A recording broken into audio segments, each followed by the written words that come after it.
امام حسین رضی اللہ تعالیٰ عنہ نے انکار بیعت کی وجہ بیان کر دی۔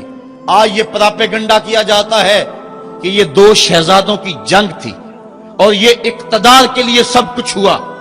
اگر یہ بات ہوتی تو ترمح بن عدی کہہ رہا ہے، حاتم طائی کا پوتا، جب آپ میدان کربلا کی طرف بڑھ رہے ہیں، حضور آپ میرے پہاڑوں میں آ جائیں اور 5000 کا لشکر آپ کی پشت پہ رکھ دوں گا اور آپ جدھر بڑھیں گے وہ جان نثاری کرتے ہوئے آپ کے پیچھے ہوں گے اور یزید کی حکومت کے ٹکڑے کر کے رکھ دیں۔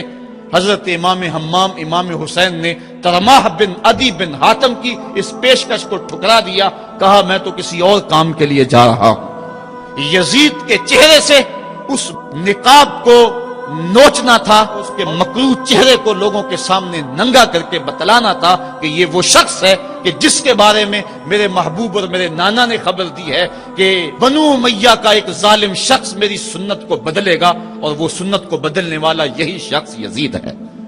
تو حضرت امام حمام حضرت امام حسین رضی اللہ تعالی عنہ، واقعہ بڑا طویل ہے۔ مدینہ تو رسول چھوڑا اور 8 دن حاجی مدینہ تو رسول میں رہتا ہے اور چھوڑنا قیامت سے کم نہیں ہوتا۔ اور حسین تو پیدا مدینے میں ہوئے تھے، ان کا مسکن مدینے میں، وہ کھیلنے کے لیے نکلتے تھے تو مسجد نبوی کا صحن ہوتا تھا۔ حضرت امام حسین کے گھر کا دروازہ مسجد نبوی کے اندر کھلتا تھا۔ وہ حسین جو مسجد نبوی میں کھیلتا رہا، حضور کے کندھوں پہ سواری کرتا رہا اور حضور ان کو پکڑ کے اپنے پاؤں پہ اور اپنی رانوں پہ اور اپنے پیٹ پہ اور اپنے سینے پہ بٹھاتے رہے، جن کے لیے حضور خطبہ چھوڑتے رہے، سجدوں کو طول دیتے رہے۔ وہ حسین ابن علی آج اس شہر مدینہ کی بہاروں کو چھوڑ رہے ہیں۔ حضور کی بارگاہ میں آخری سلام کہہ کے اپنی والدہ ماجدہ کی حضور سلام کہنے کے بعد حضرت امام حمام مدینہ تو رسول سے مکہ المکرمہ گئے۔ وہاں پہنچ کے آپ نے ماہ شعبان، ماہ رمضان، ماہ شوال اور ماہ ذیقعد اور ذی الحج کے کچھ دن گزارے۔ 2 ذی الحج کو یا ایک روایت میں 7 یا 8 ذی الحج کو پھر شہر مکہ بھی چھوڑ دیا۔ قصہ طویل ہے کہ 150 خطوط تھے کوفیوں کے، جنہوں نے لکھا تھا کہ ہمارا امام کوئی نہیں، آپ آئیں اور ہم آپ کی قیادت کے اندر حق کا علم لہرانا چاہتے ہیں۔ صحابہ نے ان کی بے وفائی اور بے مروتی کا تذکرہ کیا تو حضرت امام حمام نے فرمایا میں جانتا ہوں ان کے رویوں کو، لیکن اب انہوں نے چونکہ مجھے خط لکھے ہیں اور اگر میں نہ گیا تو وہ قیامت کے دن کہیں گے کہ مالک ہم نے تو تیرے رسول کے نواسے کو بلایا تھا، وہ ہماری مدد کے لیے نہیں پہنچا۔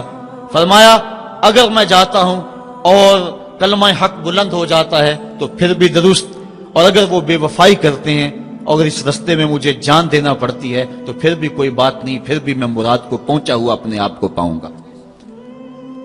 آپ مکہ المکرمہ سے کوفہ کی سمت روانہ ہوئے۔ رستے میں حضرت مسلم بن عقیل کی شہادت کی خبر ملی، لیکن پھر بھی آگے بڑھتے چلے گئے۔ کوفہ سے 2 منزل دور حر بن یزید ریاحی 1000 کے لشکر کے ساتھ مزاحم ہوا اور آپ کو روک کر میدان کربلا میں لے گیا۔ آپ نے کہا کہ میں یزید کی بیعت کسی صورت میں نہیں کروں گا، جس سے صرف حق ہی قبول ہو، یہی جس کا اصل اصول ہو، جو نہ جھک سکے جو نہ بک سکے، اسے کربلائیں ہی راس ہیں۔ حضرت امام حسین امام حمام کربلا کے تپتے ہوئے ریگزار کے اندر 2 محرم کو پہنچے اور 9 محرم تک آپ مختلف انداز سے مفاہمت کی بات اس انداز سے کرتے رہے کہ میں بیعت نہیں کروں گا لیکن کچھ تو خون سے بھی بچنا چاہتا ہوں، لیکن ان کا ایک ہی مطالبہ تھا کہ ہر صورت میں بیعت کرنا ہوگی، اس کے علاوہ کوئی صورت نہیں ہے۔ ان کا یہ مطالبہ تھا، ان کی بات یہ تھی کہ بیعت تو میں کسی صورت نہیں کر سکتا، چونکہ انکار بیعت کی جو وجہ آپ نے وہاں بیان کی وہ وجہ بہر صورت موجود تھی، اس لیے کہا کہ کسی صورت میں میں یزید کے ہاتھ پہ بیعت نہیں کر سکتا۔ خیر وقت گزرتا گیا، پھر 9 کو یہ بات طے ہو گئی کہ لڑنے کے لیے تیار ہو جاؤ اگر تم نے بیعت نہیں کرنی۔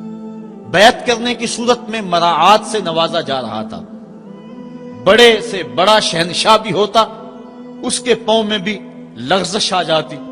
لیکن حضرت امام حسین رضی اللہ تعالیٰ عنہ نے فرمایا کہ یہ تخت و تاج کیا چیز ہیں جن کی مسند محبوب کی گلی میں لگی ہو وہ تخت سکندری پہ کبھی تھوکا بھی نہیں کرتے. مجھے ان تخت و تاج کی پرواہ نہیں، میں تو کلمت الحق کے اعلیٰ کے لیے میدان عمل میں آیا ہوں.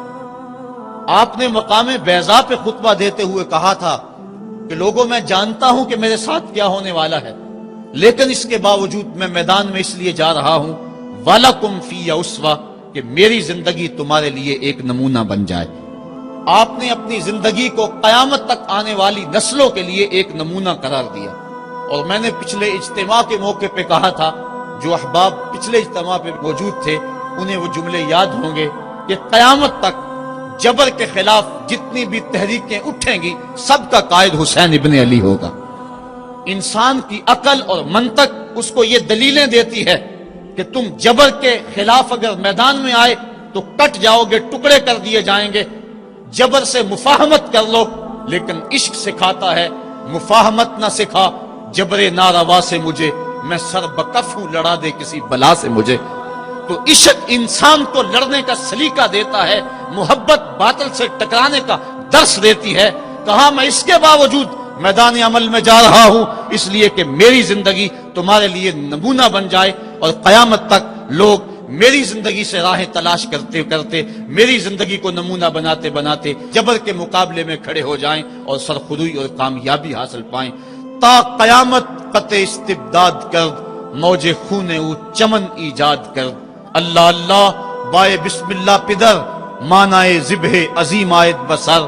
سرخ رو عشق غیور از خون او شوخی این مصرع از مضمون او. عشق غیور کے چہرے پہ جو سرخی دوڑ رہی ہے یہ حسین ابن علی کے خون کا صدقہ ہے. ان کے خون نے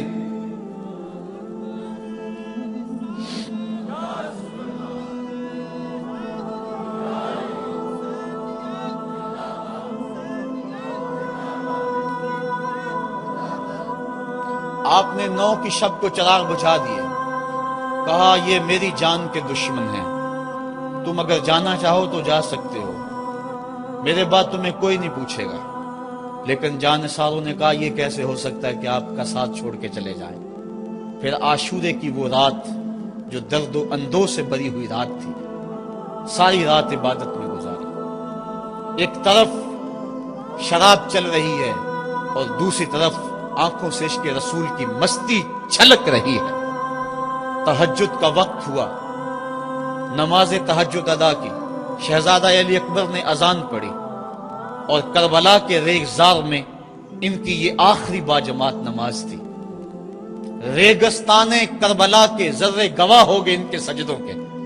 آج کائنات کا وہ انوکھا باب رقم ہونے والا تھا کہ صدیاں جس پہ ناز کریں گی. فرشتوں نے کہا تھا مالک تو خلیفہ بنا رہا ہے انسان کو، یہ تو لڑائی کرے گا، سجدے تو ہم کرتے ہیں. آج فرشتوں نے بھی دیکھنا تھا کہ سجدہ کرنے کا جو انداز حسین ابن علی کا ہے، فرشتے اپنی زندگی کی ساری کمائی اکٹھی کر لیں حسین کے سجدے کی زکوٰۃ بھی نہیں بن سکتی. جب جبر کی تیغیں چمکنے لگیں اور ایک ایک کر کے آوان و انصار جام شہادت نوش کرنے لگے، کبھی وہب شہید ہو رہے ہیں، کبھی زہر شہید ہو رہے ہیں، کبھی اون و محمد کے لاشیں گر رہے ہیں، کبھی قاسم کی جوانی لٹ رہی ہے، کبھی جواں اکبر کی آواز کربلا کے ریگ زاروں میں گونجتی ہے یا ابا ہو ادرکنی، میرے باپ مجھے پکڑیے. تو حضرت امام حمام دوڑ کے جاتے ہیں اور اپنے جواں بیٹے کی لاش کو کندھوں پہ اٹھا کے خیموں تک پہنچا کے ہاتھ فضا میں بلند کرتے ہوئے عرض کرتے ہیں ربنا تقبل منا ھذا القربان. مالک حسین کی یہ قربانی بھی قبول کر لے. معصوم علی اصغر کو ہاتھوں میں لے کر جب سوئے فرات بڑھے اور 2 شاخہ تیر ان کے حلق میں پیوست ہوا، چلو میں خون لے کر آسمان کی طرف اچھال کے کہتے تھے مالک میری یہ کمائی تھی، یہ بھی تیرے راہ میں قربان کرتا ہوں، حسین کی یہ ننھی قربانی بھی قبول کر لے. اب آیان و انصار اور اہل بیت کی ایک ایک کلی کربلا کے اندر کٹ گئی. فاطمہ کا سارا چمن اجڑ گیا. مصطفیٰ کی آل میدان کربلا کے اندر کٹ گئی. اب امام حمام ہاتھ میں تلوار لیے میدان عمل میں آئے اور آپ نے جو آخری خطبہ دیا تاریخ کے اوراق میں موجود ہے. لوگوں میرا حسب و نسب پہچانو میں کون ہوں, میں کون ہوں, مجھے پہچانو, جلدی نہ کرو, ناحق خون اپنے ذمے نہ لو. میں وہ ہوں جو رسول کریم کے کاندھوں پہ کھیلتا رہا ہوں اور مجھے حضور نے لوریاں دے دے کے پالا ہے. میں حضور کی زبان چوسا کرتا ہوں. اس وقت دنیا پر کسی نبی کی بیٹی کا بیٹا موجود نہیں, میرا حق پہنچانو. لیکن اشقیاء کے آنکھوں کے آگے اندھیرا تھا. عمر بن سعد جو رے کی حکومت کے لالچ میں سب کچھ کرنے کے لیے تیار تھا, وہ حضرت سعد بن نبی وقاص کا بیٹا ہے, اور یہ وہ صحابی ہے جن کے لیے حضور کہتے تھے فدا کا امی و ابی.